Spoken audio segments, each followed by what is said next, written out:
Aqui nós estamos com uma imagem inicial de Varanasi, depois nós vamos ter outras imagens de Varanasi. Varanasi, ou Benares, é considerado uma das cidades mais sagradas da Índia, né? Justamente porque está nas margens do Ganges, e é uma cidade toda voltada para o caminho espiritual, para a purificação, para a preparação da pessoa para a imersão, vamos dizer assim, a transformação para o outro mundo.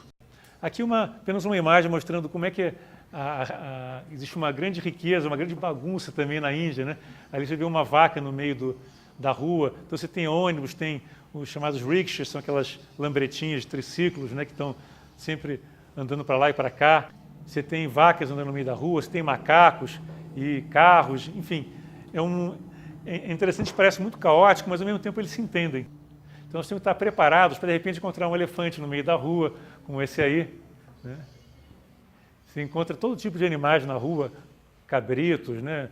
Vacas, inclusive as vacas lá na Índia, elas são soltas no meio das cidades, isso que é interessante.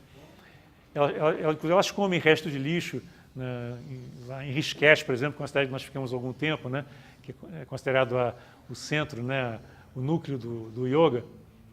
Existem muitas vacas andando por todo lado, então elas comem lixo, elas vão até tendo assim um papel de limpeza da região. Essa é o rickshaw, né, que é o meio dos meios mais utilizados de transporte lá, porque ele é mais barato que o táxi. Então nós andávamos muito de rickshaw quando estávamos lá. Então, sempre para dar uma ideia inicial dessa multiplicidade, né? Os macacos também, geralmente você tem que tomar cuidado para não eles chegam até você, mas é bom não tocá-los, né? Às vezes até sobe em cima, mas não é interessante ficar tocando, porque aí eles podem ser meio agressivos.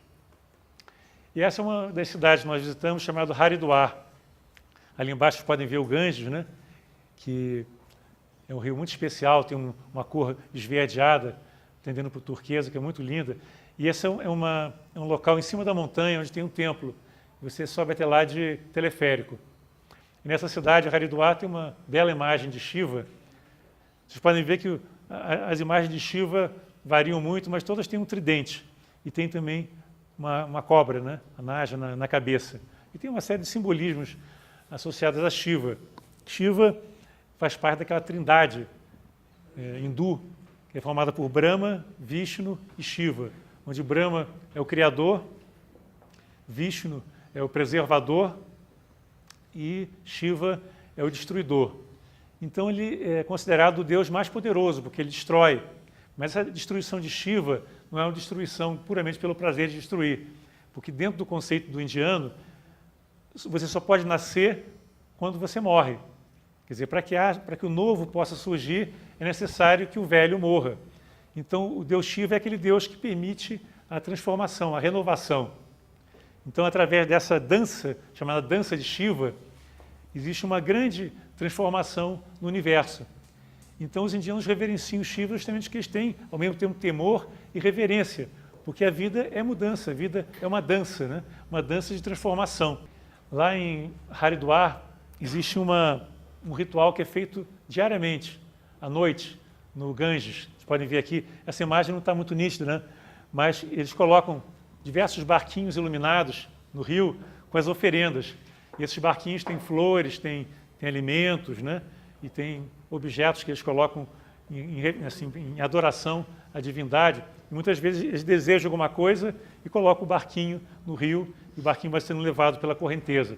Então é um espetáculo muito bonito. Você vê aqueles barquinhos todos passando, sendo levados pela correnteza do rio. E eles fazem vários rituais. Todo dia tem o ritual. Em todas as cidades sagradas, os rituais são constantes, diários, 365 dias por ano. E o fogo está muito presente também nesses rituais. Eles têm uns objetos metálicos, né, dourados, com as serpentes, né, e um fogo que é passado de um para o outro, tem a cantoria de mantras. É um ritual muito bonito, muito tocante. E o rio Ganges, ele tem, vamos dizer assim, uma presença muito forte, né, na Índia. É considerado um rio sagrado. Como eu dizia, o Ganges é considerado um deus, uma deusa, a deusa Ganga. E segundo a tradição, existiam certos deuses que queriam que os seres humanos pudessem, depois de cremar os seus mortos, né, jogar as cinzas dentro de um rio divino, dentro de um ambiente divino que seria o do rio Ganges. Só que a Ganga, né, que era uma deusa muito poderosa, ela era uma deusa tão forte, tão poderosa, que se ela se jogasse na terra, né, para atender aos desejos desses deuses, para poder criar o rio Ganges, ela inundaria, ela destruiria o planeta, inclusive, né?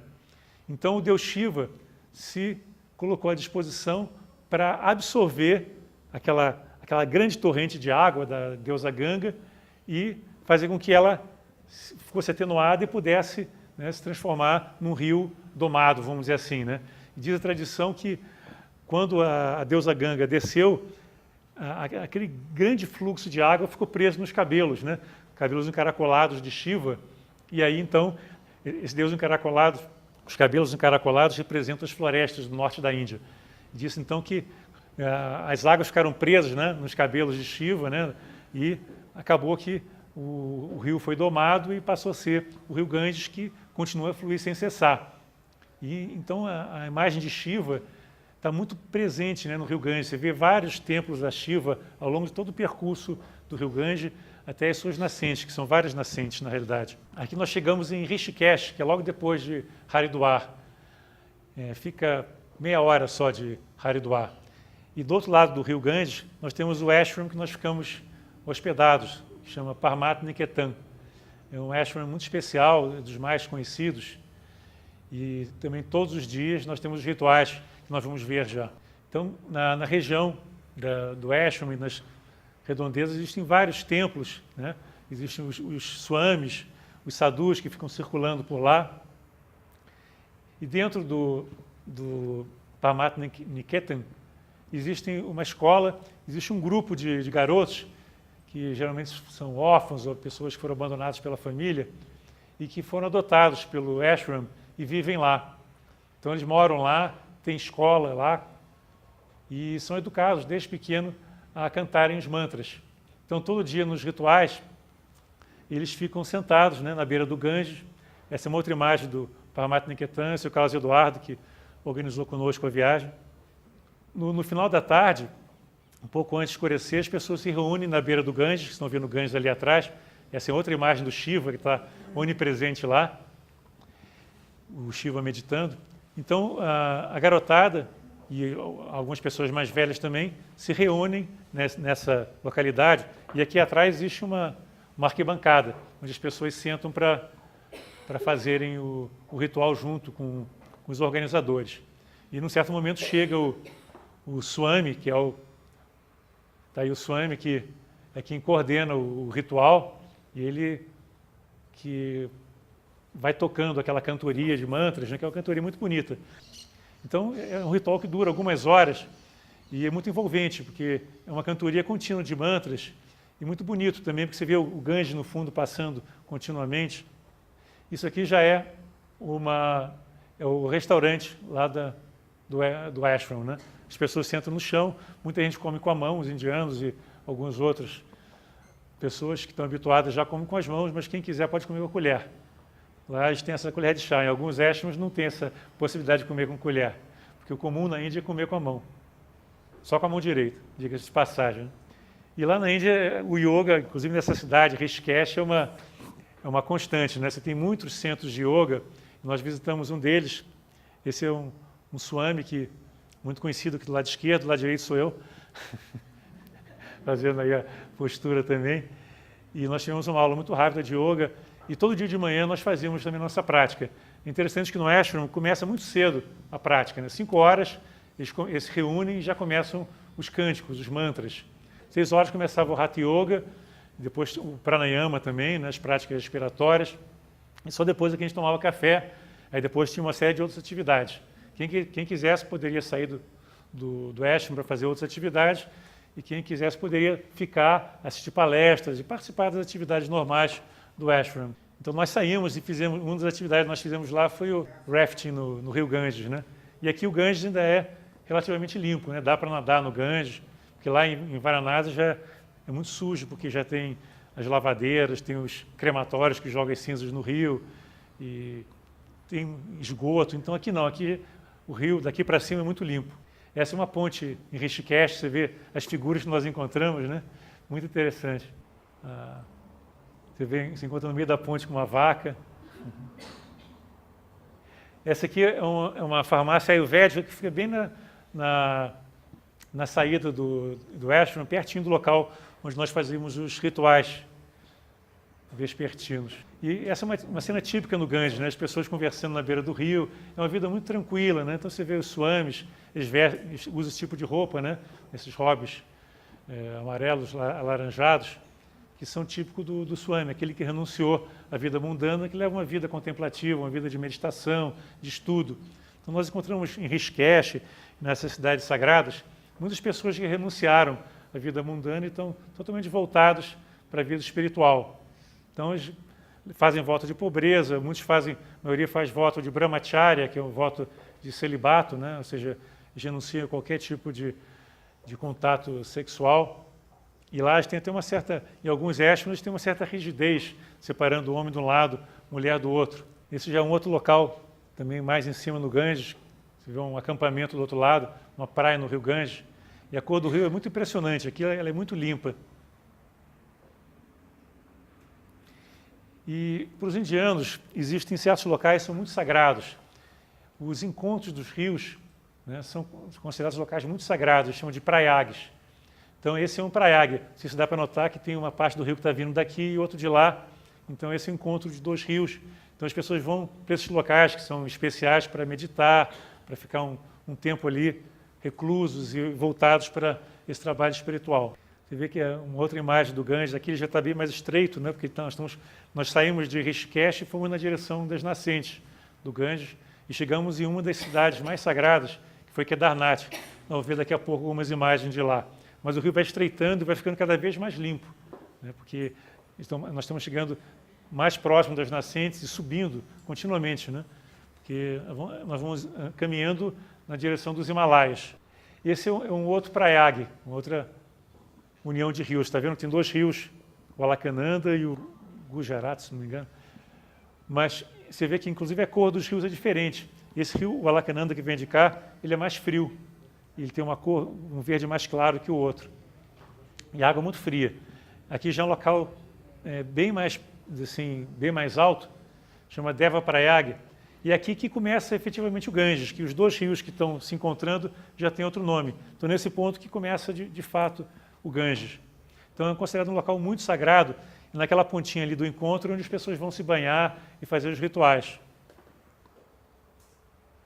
Uma outra visão de cima, né? A Fátima, você vê bem a diferença de cor dos rios. E esse é o ponto de encontro dos dois rios, tá vendo? E aí que as pessoas vêm para se banhar, fazer alguns rituais. Bem na pontinha aí, os indianos. Aí a Flávia, um sadhu que estava lá, tomando banho nas águas geladas. Aí a diferença de cor dos rios. E tem alguns swamis e alguns religiosos que fazem os rituais. Então, a Isabel aqui estava fazendo esse ritual, eles dão uma flor, você bota no meio das mãos, e recita uma série de mantras, tal, só que no final você tem que pagar. Esse já é um ritual feito no Rudra Prayag, que é um outro Prayag, onde nós ficamos hospedados, inclusive. O Rudra Prayag é um ponto de parada para quem vai para Kedarnath, porque Kedarnath é muito longe, né? Então nós dormimos em Rudra Prayag e à noite nós descemos nesse local para ver o ritual. É um ritual com fogo muito bonito que eles fazem justamente nesse ponto de encontro dos dois rios. Vendo um ritual de fogo. Eles vão recitando mantras o tempo todo.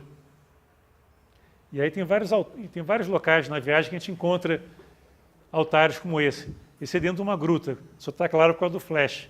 Mas tem vários locais muito escuros que as pessoas entram para fazer os seus pujas, as suas adorações. Em geral, os altares indianos são muito simples, né? Você tem alguns templos que são mais caprichados, mais luxuosos, mas a grande maioria dos templos são algo assim extremamente despojado, né? Com poucas imagens, e o pessoal vai para lá. E a importância não é tanto pela riqueza do local, mas pelo significado que aquele local tem dentro da mitologia, dentro da tradição do indiano. É um local que nós paramos para fazer um lanchinho durante a viagem, também na beira do Ganges. Aqui nós já estamos em Agra. Nós estamos chegando no Taj Mahal. Aí está aí o Taj Mahal, que é um símbolo da Índia, né? Que é um palácio que foi construído assim como um símbolo de amor também. Uma história de amor muito interessante. Depois, quando vocês forem lá, vocês vão poder entender. Esse é o Taj Mahal visto já da parte de trás, né, de um outro templo que nós visitamos. Aqui mais uma imagem do Ganges, que já é bem mais próximo da região superior. Tem muitas corredeiras. E aqui nós estamos chegando num dos pontos mais importantes da nossa viagem, que é a subida para Kedarnath. Kedarnath é considerada das cidades mais sagradas da Índia, porque é um dos pontos onde as águas do rio Ganges são criadas. Tem 4 cidades nessa região de montanhas que são consideradas muito sagradas, e Kedarnath é uma delas. Então nós vamos até Gaurikund, de Rudraprayag, como nós tínhamos visto antes, nós vamos até Gaurikund, que é o ponto onde o ônibus para. Dali o ônibus não pode mais seguir. Então nós pegamos mulas e seguimos de mula ou a pé na direção de Kedarnath. Então são 14 quilômetros, ou de caminhada, ou de marcha em cima de mula, para chegar lá em cima na cidade de Kedarnath. Aí você vê as pessoas, os indianos, você tem cada figura assim, muito interessante, né? O local que nós paramos no meio da caminhada para fazer o nosso almoço, tudo assim muito despojado, extremamente simples, né? O nosso almoço aí do grupo, tudo muito simples e até com a higiene não muito apurada. É interessante que tem umas pessoas que ou estão doentes ou não querem seguir a pé o de mula até em cima, então eles contratam os carregadores. Você vê, tem 4 pessoas carregando o outro. É muito comum isso, né? Eles cobram uma ninharia, é baratíssimo. Então o cara lá vai que nem um pachá sentado e os caras, e eles vão no ritmo, eles vão naquele ritmo o tempo todo, né? E aí nós chegamos já em Kedarnath. Esse é o templo de Kedarnath, que é muito bonito. Você vê lá atrás as montanhas nevadas, é uma cena assim fascinante o templo. Essas as montanhas nevadas dos Himalaias que estão bem atrás do vilarejo. Um vilarejo pequenininho, muito simples, né? Com pouca gente, praticamente você só vê homem lá, tem poucas mulheres. Mulheres que a gente vê são só as ocidentais que foram conosco e poucas outras. Essa é a visão do templo de trás. Você vê que a cidade é toda envolta pelas montanhas, é um valezinho, é o final do vale. E atrás você tem montanhas e dos lados também.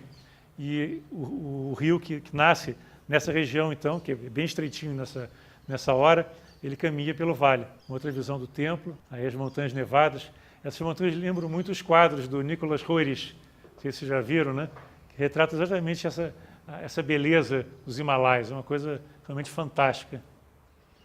Aí, algumas pessoas do grupo, alguns indianos misturados na frente do templo. E aí nós chegamos a Varanasi, agora voltando já, nós descemos de volta e fomos para Varanasi, que é uma cidade também muito especial. Aí já não é tão frio, né? É na parte bem de baixo do Ganges. E uma das cenas mais bonitas é pegar bem cedinho o barco e ver o nascer do sol no Ganges. À noite a gente vai ver o ritual, que é um ritual muito bonito, que tem 7 swamis, que são 7 sacerdotes que produzem um ritual que é todo...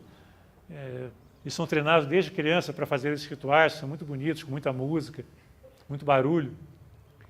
E aí tem esse passeio no Ganges. E essa cena do nascer do sol no Ganges é uma cena emocionante. Uma das coisas mais lindas da viagem foi esse nascer do sol no Ganges.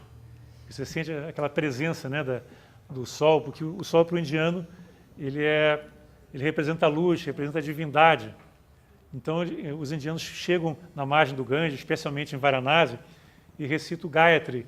O Gayatri é um hino de adoração, é um mantra de adoração ao sol, não do sol físico, mas do sol espiritual, que está em relação com o nosso sol espiritual interior, né? Então é uma tentativa de se colocar em contato com aquela divindade que também está dentro de nós, está fora e dentro de nós.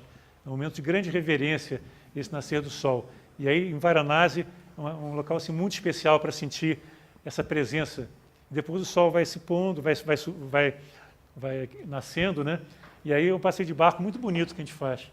Eu queria então comentar que realmente estar na Índia é uma experiência assim, muito marcante. Porque em cada local que você vai, você vê uma realidade diferente, né? São muitas atrações, muitas belezas naturais, e você tem culturas diferentes que deixaram seus rastros ali na Índia, né?